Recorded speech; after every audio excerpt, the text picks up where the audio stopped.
Hello there and welcome to my Minecraft world. We're on episode 2, can you believe it? And of course we begin this episode on top of the compass which we constructed in our first episode. So that I can show it off once more, but also because I need to take care of some small updates. First off, this building deserves its own nameplate, for which I need a sign, the name of the building, date, and that's it. Easy enough. Secondly, I want to pretty up the bottom side of the compass. For that to happen, I'm going to replace the cobblestone I put on the bottom and add extra frog lights. Unfortunately, that means I'll have to take out the purple concrete powder again, because I want all frog lights to face the same direction. So, on to step number 1, which is to remove the concrete powder. And then in step 2, we'll fill in the gaps with a temporary block. In my case, it's going to be dirt because that's what I've got available in my inventory. Now we drink a water breathing potion and jump in.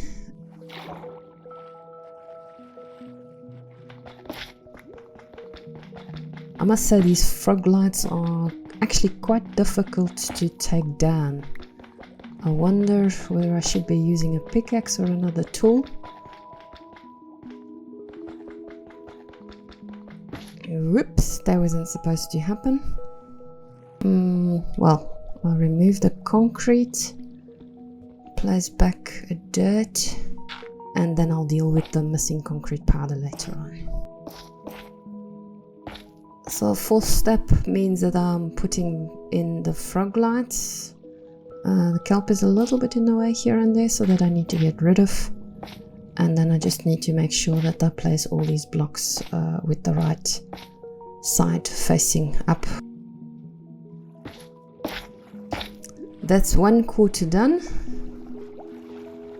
3 more quarters to go. But I think it's looking good.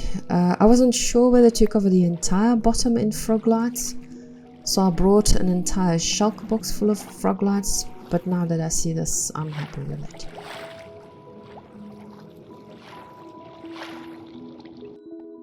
Final step is to put the concrete powder back.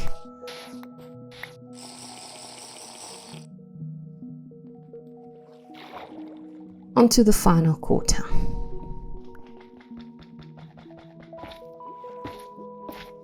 The last frog lights are going in.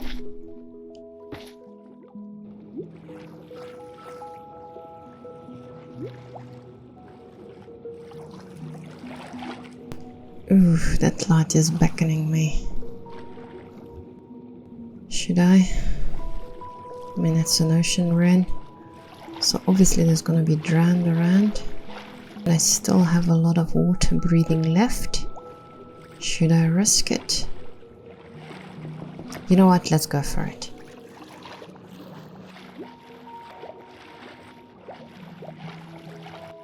Oh, that's a sea lantern that I really want. Let's take it out.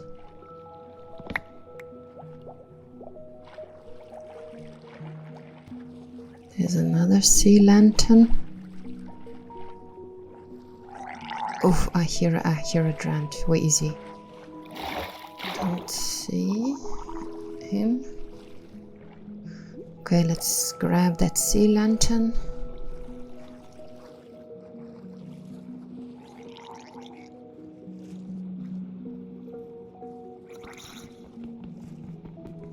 Oh no, that wasn't very clever. I used the wrong tool. Okay, I'll still grab those pieces. I don't know what they're called. But I really wanted the sea lantern. Anyway, where's that drowned? Because I still hear a drowned. Let me place lights inside these ruins. That will put me at ease.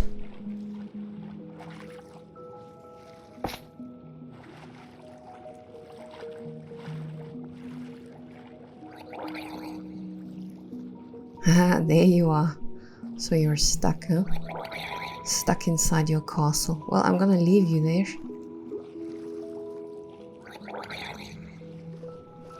But you can also have a light, I guess. It's looking very nice from here. I'm glad that I didn't put any frog lights in the middle or following the stars outline. I think with only frog lights in the parts of the circle, this looks good, it's light enough. And it actually also gives me room, should I want to connect the compass to the base at some point in time through an underwater tunnel, then I've got an easy point where I can gain access to the compass. I still have to add back the final pieces of concrete powder, and then we are done.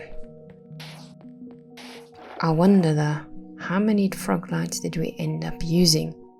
Sure, almost 11 stacks. Luckily, we also gained some treasures. While I quickly check up on my wandering villagers, let me show you what I did in between episodes. I worked a very tiny little bit on this path, adding a green border which still requires a lot of work. How did this happen? There were 2 zombified piglins in this boat. I thought they couldn't despawn while they were trapped. I'm a bit confused, but okay, weird. There's always at least one villager in the back. Yep, there he is. As for villager number 5, no one at the mud farm. So this entire path I worked on, more so on this end, and then also this road turning to the right, which is also where I closed off a hole in the mountain. So there used to be this huge crevice which linked this end of the mountain all the way to the other side. Again, walking along a new path, but the hole led all the way to the other end here, to the canyon. So you actually had easy access from over there to inside the canyon. But I don't really need the access because I've got an entrance to the canyon here. Another thing I did is add a new ceiling to the underground mass storage system. The wall still requires some work, but it's nice that you can look down at least. While we are here, let me test something. I need a bit of dirt and some water. The dirt mostly so that the water doesn't go everywhere. There, and now I'm gonna empty the bucket here. Do I still have beacon power? It sure looks like it. Let's go down quickly so we can have a look at the ceiling from below. So I really like how the light reflects here on the walls, which is something that I want to keep, which I think might mean that I need to keep the walls in a light color. I don't know. We're certain about the beacon power. Yes, it goes up again. In that case, I want to check something else. Now the beacon has to go through a source block. Yep, that also went up, so that also works. Excellent. Now we can remove this whole construction and get some name tags for our 2 unnamed villagers. You will be Traveler. And you... oh no, you have a name already. Where's the other one? There's certainly something to be said for locking up your villagers.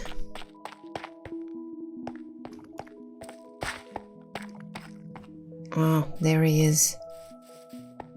Wait. Hello to... what did I name you? Roma. Nice name, fitting. As for the 5th villager that I could not find earlier on, Wayfarer took up a farmer's life, of his own free will. So from the looks of it, he's not a very good farmer. I will have to come in here at some point and fix up the land.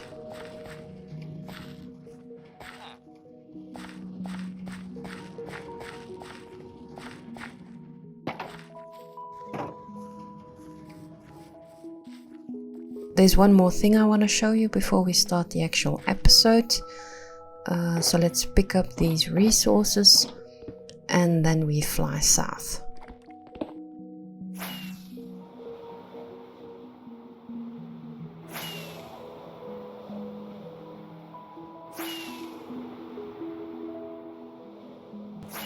If we continue to follow these islands, then I think we should get there.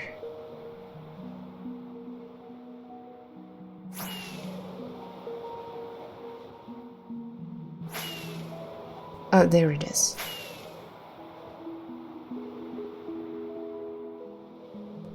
Yep, I'm building a giant platform for map art. A first for me, and it's a lot of work. Fortunately, I was in the zone when I did this, so it was quite relaxing to do. I'm running short on materials though. The cobblestone's not really a problem, it's the lime wool that I'm really running short on. This shulker box contains all my lime wool, and I've already used 5 stacks, and this is the area that I've covered. Seeing as I want to deck out this whole platform in lime carpet, I think there's a sheep farm in my future.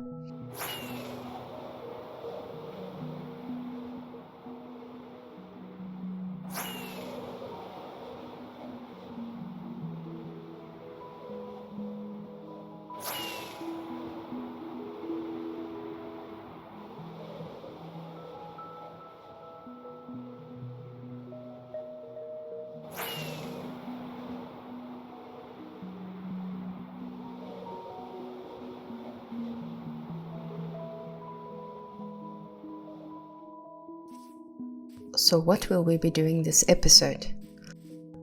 Well, there's a lot of things we could be doing, like constructing one of these projects for which I've gathered all the resources.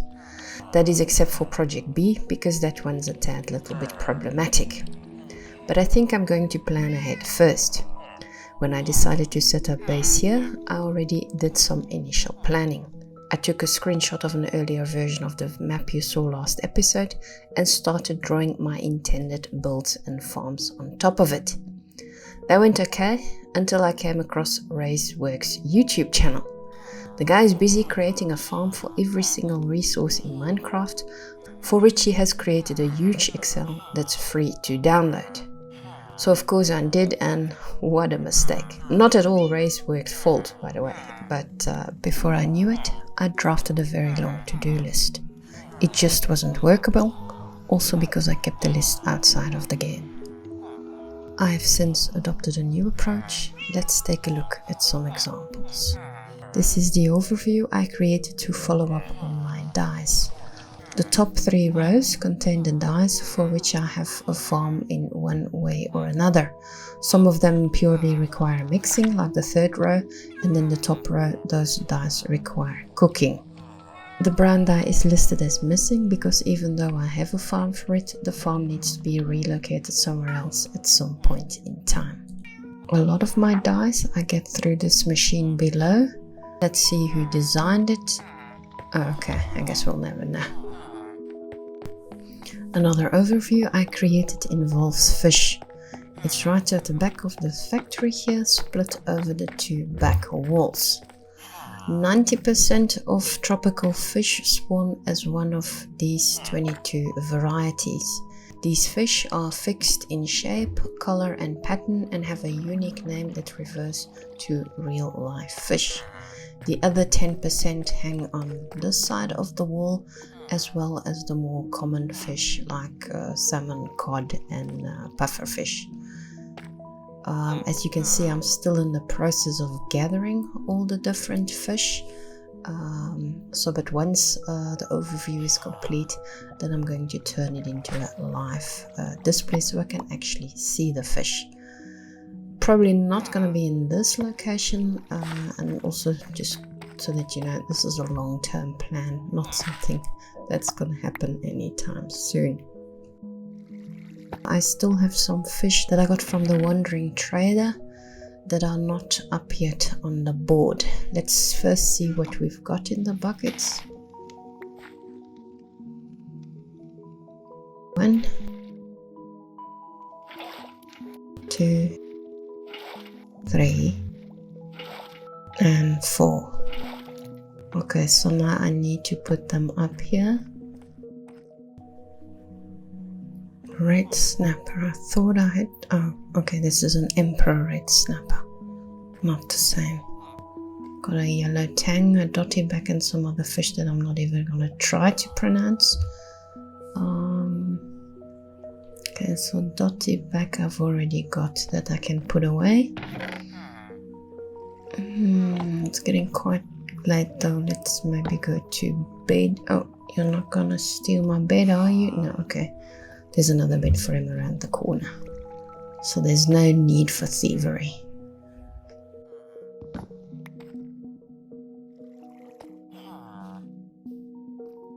Let's continue. I got 3 more fish that I need to put on this board, hopefully. This is quite difficult to read. Free cam can help me out. Okay, there's one of the fish that I've got. Let's put it on there. Can I reach it from here? That wasn't supposed to happen. Okay. We'll do it the safer but slower way.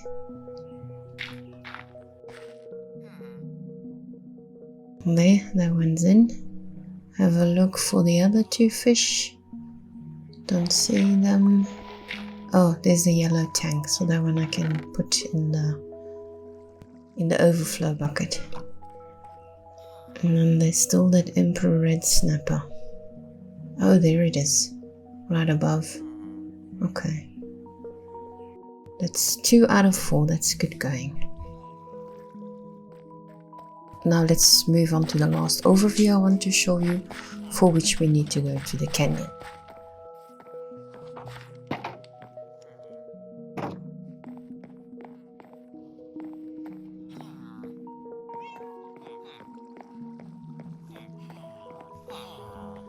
This is it. This is where I follow up on my masons. If there's a picture frame on top of the block, it means I've got a mason who's got that block. And if it has the same item inside the picture frame, then it means those masons are grouped together in a little house.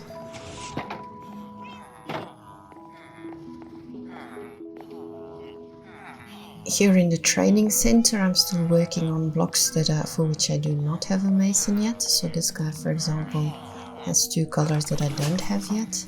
This one as well. So those are potentially safe and will not require some type of re-education.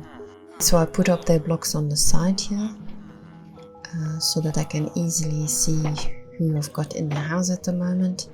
And then if I don't know anymore if I've got the block or not, then I check with the overview.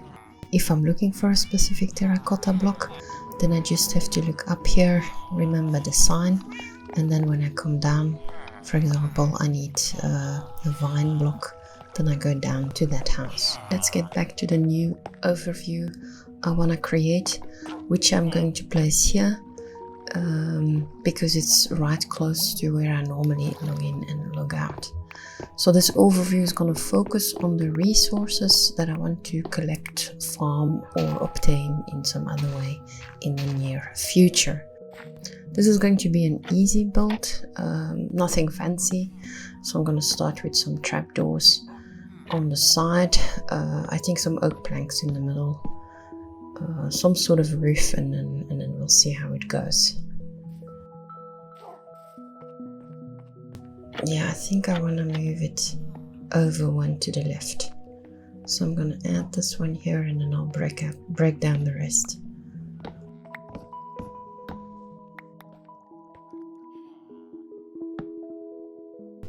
Now we go 5 high. Okay, that's good. Need to clear out a bit more terrain.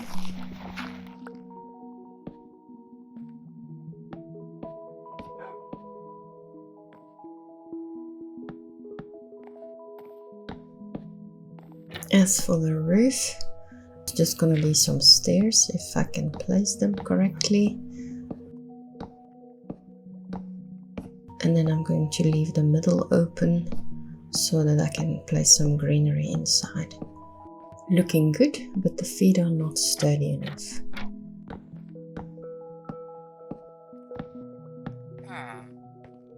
It looks a bit tall, but the top row will be decoration, so I won't be able to place anything on those blocks.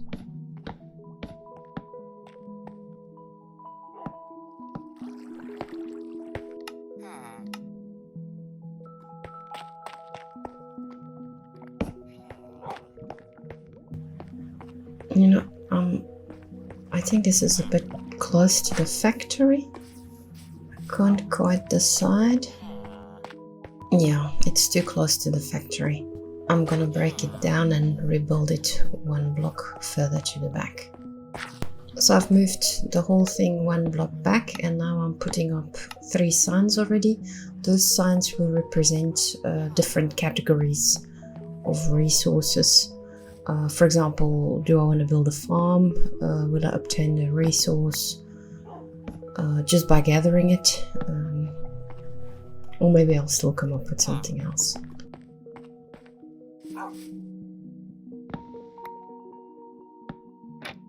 I'm happy with the general layout and positioning of the thing, so we can start prettying it up. Greens on the top. A lantern here. A bit of flowers there. Another lantern. That side's a bit dark. It can use a bit more greenery on top, I think. Somebody's being very curious.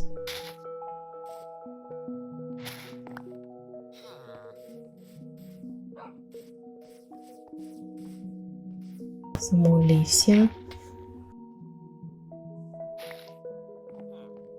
Time to place the item frames. I'm also putting some signs because for some blocks I will not have the block to put into the item frame. Bit of andesite to update the floor. On a barrel for storage. And now I can add the actual content. Adding the last bits to the board. Remember what I said at the start about Project B?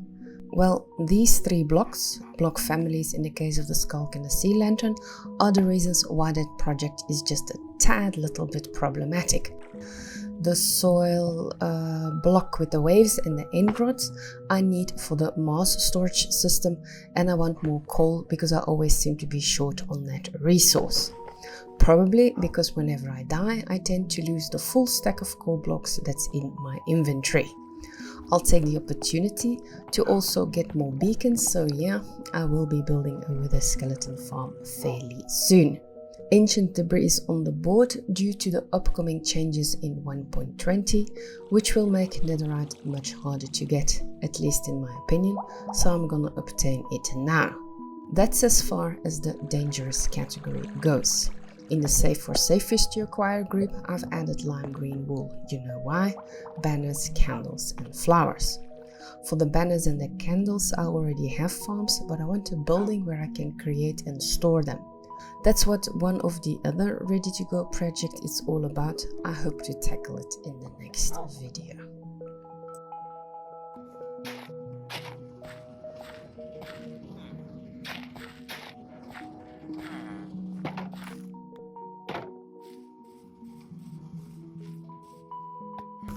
I can hear the wandering trader.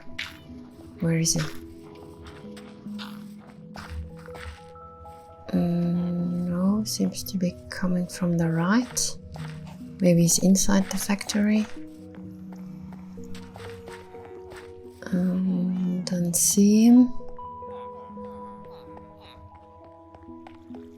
But I do hear him.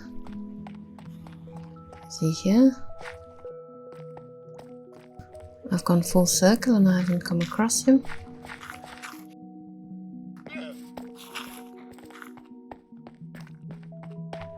Ha, I found him.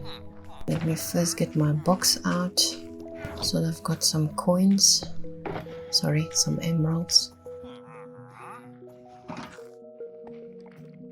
And then if you want to stand still for a second.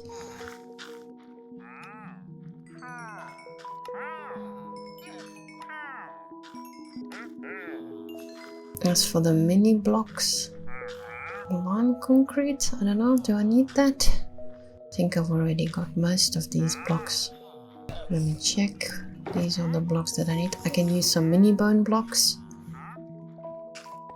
Where did you go? Let me try if I can... No, oof, I'm gonna ruin my block quick.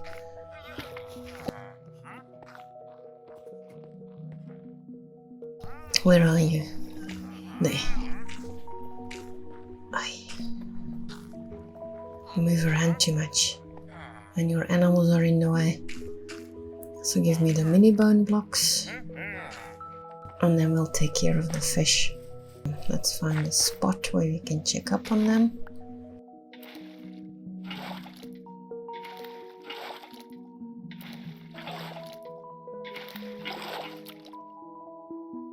Yellowtail parrotfish, anemone, ornate butterfly fish and another anemone.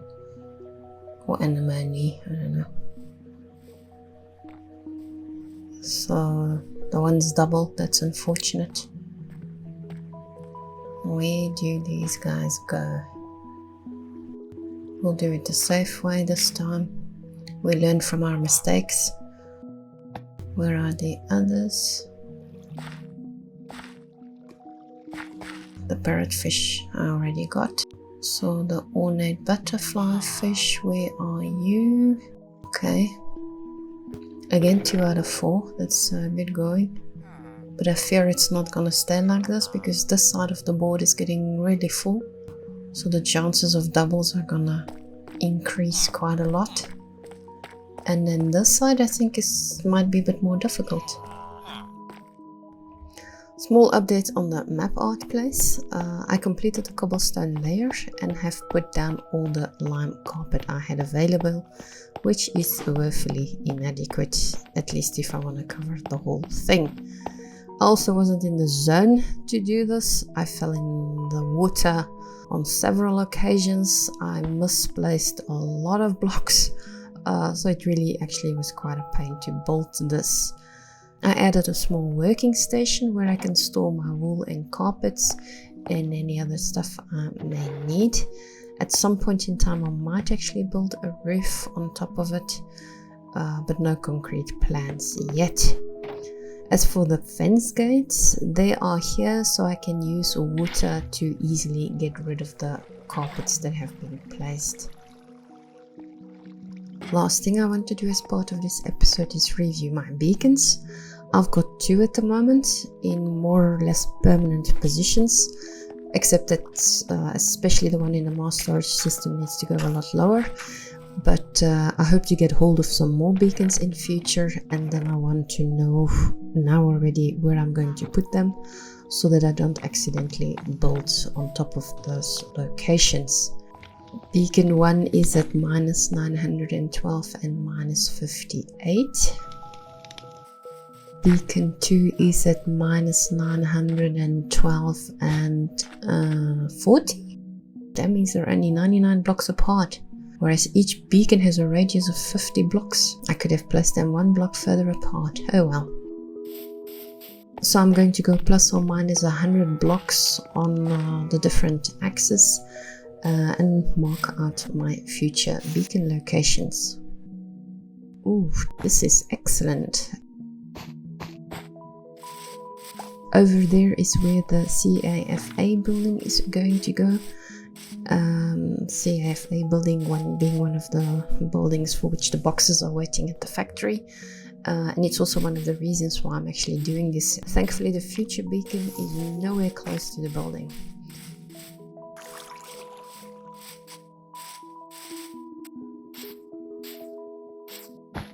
We're close to where we passed by last episode, if you recall. We were on the other side of the river, and this is actually where I saw the drowned, and then I didn't want to swim anymore. And that time we turned to the west, and that's what we will be doing now again.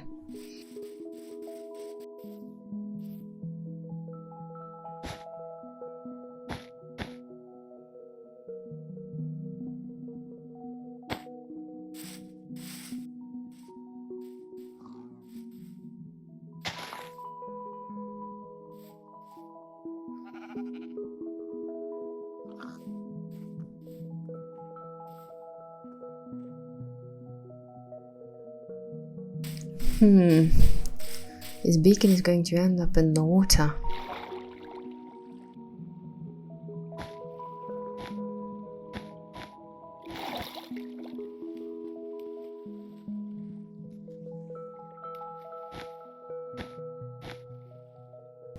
Okay, actually not too bad. I can live with that. I'm a little concerned about the next beacon though, because that's where the other building project should be going. Not Project B, but the other one, the third one. Is the building going to be in the way? You know what, maybe not, because I would have removed this tree already, I think, if the building was going to go here. Okay, so I think it's fine. Right, I've mapped all the future beacon locations, and it actually worked quite well, I think. No existing or planned buildings in the way, so that means we have come to the end of this episode. I want to thank you very much for watching. Also, again, big shout out to Waxfraud for letting me use his music. And if you want to leave a comment or a like, or I don't know what else you're supposed to do under a YouTube video, please don't hesitate, and I'll see you next time. Bye.